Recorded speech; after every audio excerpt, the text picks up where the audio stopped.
Welcome, this is Rack and Stack. I am Michael, and hopefully you are someone who realizes the pain of a loud ass switch. Now, sitting in front of me is the Ubiquiti 48-port PoE switch. It's the Gen 1 version, so that doesn't have the little LED in the corner. It's got like this little faceplate in it instead. And if you are like me, so if you're looking to either buy one of these or you own one of these, something very important that you need to take away is the fact that this thing is incredibly loud. Like, I can't believe it how loud it is. Let me show you right now.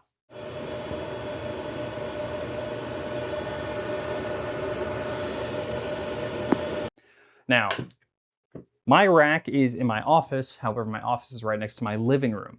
And that makes this very annoying for everybody who walks into the house and goes, what the hell is that noise? And I go, oh, it's that switch in my rack that is incredibly loud. And I unplugged it for the first time today to do this modification.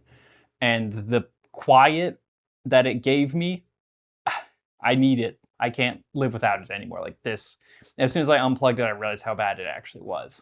All that being said, so the reason that this device does this is because the Gen 1 Ubiquiti PoE switches are stupid. So long as they're providing any kind of PoE load, the fans just burst at 100%. So if it's going to be something stupid, we've got to counter that with some quieter fans. Now, a lot of people have done separate research on this. I'm just pulling from their stuff. Most people use this specific kind of Noctua fan. So they're all using the A4x20s, which are like these tiny little industrial fans, about the same size as the fans inside this case, but you can't use the like rubber things to attach them. There's one caveat using these fans is that the screws are 3/16 size, which is bigger than like the default generic screws that go that they have currently holding the fans in place right now. So if you're going to do this modification like I am today, you're going to have to drill out the screw holes with like a 3/16 bit to make sure that they're large enough to fit these screws. Somewhere between here, I'll be doing that. And you can kind of see the results. If you're trying to do this replacement yourself, or at least follow me from home, you're gonna need a couple things. Let me walk you through what you need. So my switch was actually a used switch, so it was incredibly dirty on the inside. So it's very helpful to have this can of compressed air. I was able to clean everything out, and now I put a very clean switch back in my rack. On top of that, obviously you're gonna have to unscrew everything. They're all like standard Phillips head size screwdrivers, so that's what I have here, Phillips head. In the video, you used an adjustable sized one with magnetic tip. If you have one of those, incredibly helpful just to like put everything in as you're screwing it. If not, regular one will do. You need something to clip your fan wires. So I have this little clipper here. I think it's a standard one. This one is technically actually used to cut like plastics and stuff, but the wires are so thin it didn't really matter. You just want to make sure you cut it with a clean edge. There are a couple pieces in there. I use Noctua fans. They come with like a little adapter piece that you can use to actually like build a bond between two cables because the fans are 2-pin fans, and you need to use like a pair of pliers or something to kind of like tighten it down to build that bond between the old cabling and the new cabling. You'll see it in the video as I explain it, but this is what I used for that. Otherwise, you can just use a normal set of pliers. I think this is a wrench or something. All I know is that this was kind of a pain to use, so if you use something else, I recommend it. You're also going to need 4 fans. So I chose the NF-A4x20s. So 4 of these guys, they were beautifully silent. I highly recommend it. If you want to do a mod, these fit in the case almost without issue. The only caveat being is if you use these, the screws are a little bit too big for the standard screw that they use in the rack, which leaves me with my last thing. You're gonna need a 3/16 drill bit. Make sure that you get one that can be used on metal, just to drill out the holes a little bit bigger so you can fit the correct screws in there for these fans.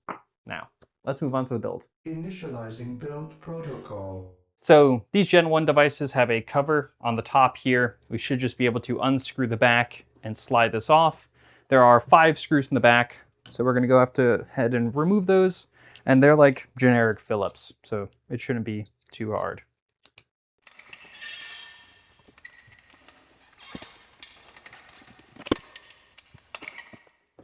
Fun fact, this is also like a used device, so even if I fuck this up, there's no warranty anyway.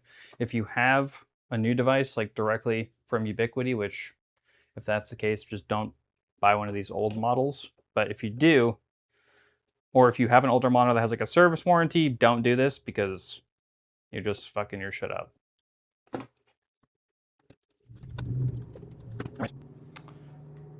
So now this guy should just be able to slide off, unless I'm crazy. Is it on the sides too? Shit, man. Oh, this is all one piece of metal? Damn. So do I have to do all of these? That kind of sucks.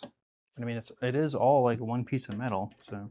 Now, a couple of things while you're doing this. So just so you know, I'll explain this more once the case is actually open, but the fans inside of these Gen 1 devices are actually 2-pin fans, which are not that big of a deal. That being said, the Noctua fans that I'm using it for the replacement here are 3-pin fans. Now there's a couple ways you can do that. You can buy a converter, which will make it much easier. Alternatively, you can buy, well, they come with the Noctua fans. These little devices where you can take the power and ground of the 2-pin cable, snip it off from the actual like old fan itself, and then use it to connect the two.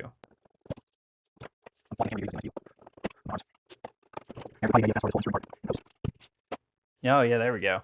So you do have to unscrew all the sides, all the screws on the side and the screws in the back. But let's see, we're able to undo that. Now looking at the top here, wow, look how freaking dirty that is. Maybe I'll go get something to clean that. But it looks like you do have to screw these place them in so that they hook into the under part here when you put the case back in. So let me grab something to clean these and then I'll be right back. You know what? We're gonna have to clean this outside. Time for the compressed air.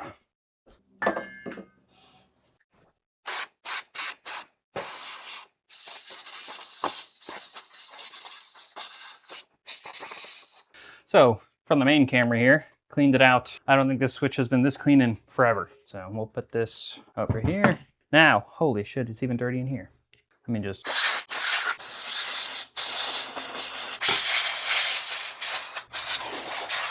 Nice, yummy for me.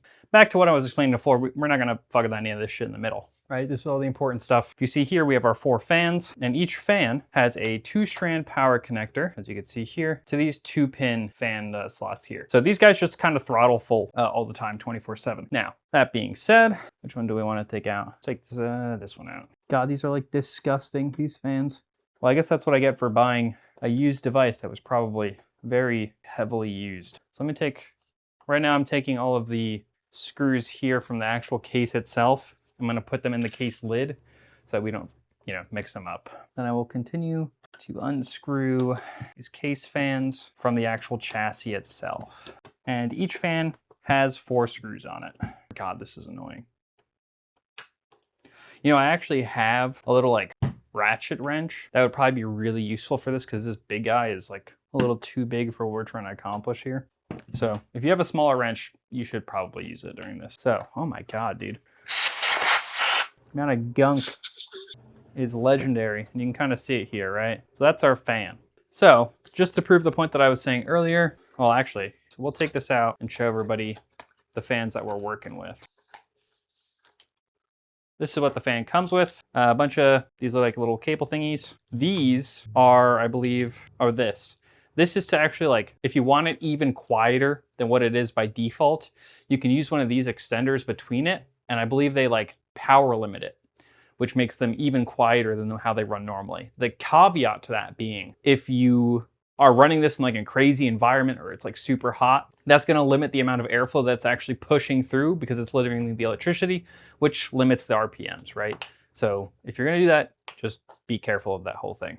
Now these are rubber standoffs to actually mount them with the little rubber things if you want to, but there's no clearance in this case to like mount them with these, which kind of sucks. All right, so these are the screws that we're gonna be using. These are important, I'll explain that later. That's our bad boy fan itself. One thing to note that's very important, so if you actually look at the fans themselves, they have indicators. Where is it? There we go. You can see right on top, they have indicator arrows here on exactly how you should be pulling it and how it pulls the air. And obviously we want our fans to exhaust. All right, so that means we want them to push outwards. So we kind of want to be like that. So in a perfect world, our fan gets mounted just like that. So we'll open these old screws we're not actually going to use. We'll put them away. Taking out both of these screws, you can kind of see one is very clearly much fatter. One is very clearly much fatter than the other one, right? So we're going to have to drill these out. And just to prove the point, we'll get our screwdriver get the screw and try to put it in here. And it is very clearly not going in at all. Yeah, this bad boy is not fitting in there. So this is a point where we would have to obviously snap them and then make it work. So this is the interesting part here. So now this is where this fun little package comes into play. What is this here? So you have a bunch of little like these little stubby thingies, and you've got this like little panel connector here. Now this is the converter for cabling. So you can plug this into your end of the fan here. And I would take, let's use our example fan here. Oh, we can keep this actually like this. So what I'm going to do is cut these two cables here, and I can patch them together with this. So I can take this, put it straight through, and then when it punches down through here, it's going to create a connection between these two cables after I punch this part down. So that's the current plan, but first, let me remove all 4 of these old fans from their slots, get the drill out the holes so that they're a little bigger, and then we'll come back and revisit that, and I'll show you exactly how that's done.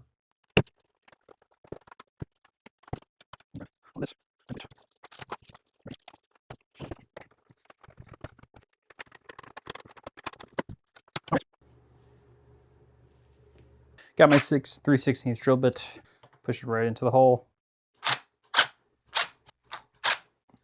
Just enough to go straight through.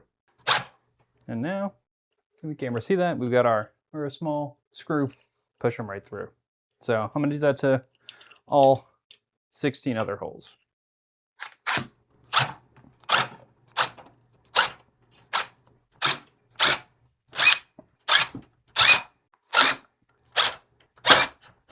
As I mentioned before, you put on this little adapter, you have your 2 cables, right? Now, looking at the replacement fan, you can see it too has 2 cables. So what we can do is cut them. This is now the point of no return, by the way. We can cut them, take our little connector thing, put the red cable in the red cable, and we want them to be all the way down. Looks like they are. You can grab pliers. I only have these fucking big ass ones, so that's what I'll be using. But then you just squish them down. And what you can see, if that does, when you actually have your own, is looking inside here of this little guy. It actually has a metal plate on the side of it there that when you press it down, builds a connection across the 2 wires you just plugged in. So we want to also do that for the ground, which is the black cable. So we'll put that connection in there. Our ground is set. Grab our set of pliers here and cinch it down. Same deal. Now, this is useful because now this fan should, at least in theory, be fully connected without any extra work from us. Organize that nicely. We'll take a couple of the screws and like lightly fasten this in place. This other magnetic screwdriver, oh, this screwdriver is not magnetic in fact, which kind of sucks. With that in place, we can actually plug this in and test it out. Advice to you, just do as I say and not as I do. Not a good idea to plug this in with everything on. You really don't want to be like touching things, but you should see it. Our fan comes to life and we verified that that connector worked. So what we can do now is proceed in the same exact manner with all the other fans. One thing you also should do when you're screwing these fans in, you don't want to screw them in like as tight as possible. Makes it a pain in the butt to get the rest of the screws in. Just get these guys in. And just like that, 1 of 4 fans replaced. So we're gonna do the exact same thing with all the other fans. So let me take them out of the box. Next fan. Those cables are kind of gross. You know what, now I kind of understand why this connector was under here. We can put you here. And just connect you where you're supposed to go. Want to know a fun fact? I saw one post about this on Reddit, I think, and I was like, yeah, I could do that. I'm glad I actually could. This would have been very embarrassing if I fucking bricked the switch. So I got a killer deal on this thing, which is honestly 50% of the reason of why I'm willing to do this in the first place. The other 50% is that my partner will kick my ass if I have something this loud sitting in the house burning 24/7. So you do what you can. That's 2 fans in. Moving on to to the next two. See, now I wonder if there's anything I can actually do with these fans, because I'm sure there is some use case for them in the future, but they're so dirty, I'll have to clean them. Fun fact, this little thing right here is a console cable. So I imagine if you're watching me mod a Ubiquiti switch, you're probably fully aware of what these things are capable of. You know, when you montage this, you should put in some like cool music and sound effects. Like one of those COD montages from like the early 2000s. I don't know how you do it, but that would go hard. Let's do this. Finally, last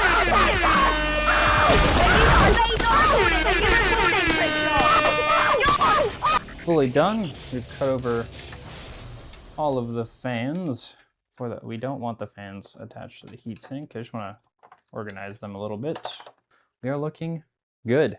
Now, for a test, just to make sure that they all work. 1, 2, 3, 4. Hey, we're killing it. Let's put the case back on top. We'll screw everything back in. We'll do a second sound test, and you can tell me if this really works. Even if you do tell me, I'm not going to care, because what really matters is what my partner tells me. At the very least, if I want to sleep without being murdered. I don't know what it is, but those people be watching those like murder documentaries 24/7 and then be like, yeah, I know exactly how to hide a body very well or fully decompose it so that the police can't find it. That's not at all worrying that that's what you watch in your free time and that I have a decent health insurance policy. How could that possibly be a bad combination? You know, I've never actually filmed myself doing one of these. Like, I've done a couple other things in this same ballpark, but I've never filmed myself doing it, and it feels so awkward because I hold this screwdriver like a creature, like a freak of nature to get these things, and I never really thought about it. All right. So, let's do sound check.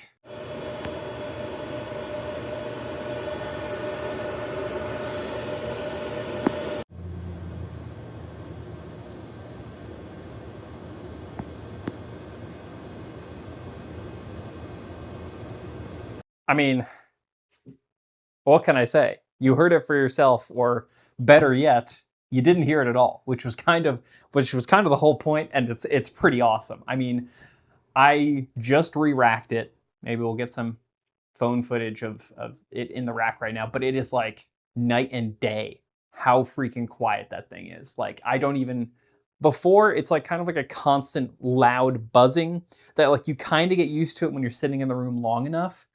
Now, like, I didn't even hear it. Like, my dad came over downstairs and was like, wow, it's kind of quiet in here. And I was like, fuck yeah, it is. It just replaced the fans on that switch. Obviously, I didn't say that because he wouldn't get what that means. But he noticed that there was an audible difference. So I would consider this a huge success. If you are dealing with the sound at home, or you have people around you, or you want to put it in the same room that you're living in, I highly recommend this. I mean, the fans are a little bit pricey, but I'm sure there are alternatives that you can find. Those were just the easiest ones for me, and it was so worth it. That was Rack and Stack. I am Michael, and hopefully you are going to perform this mod on your own now. You can find the fans in the affiliate links below. Subscribe, or don't. See ya.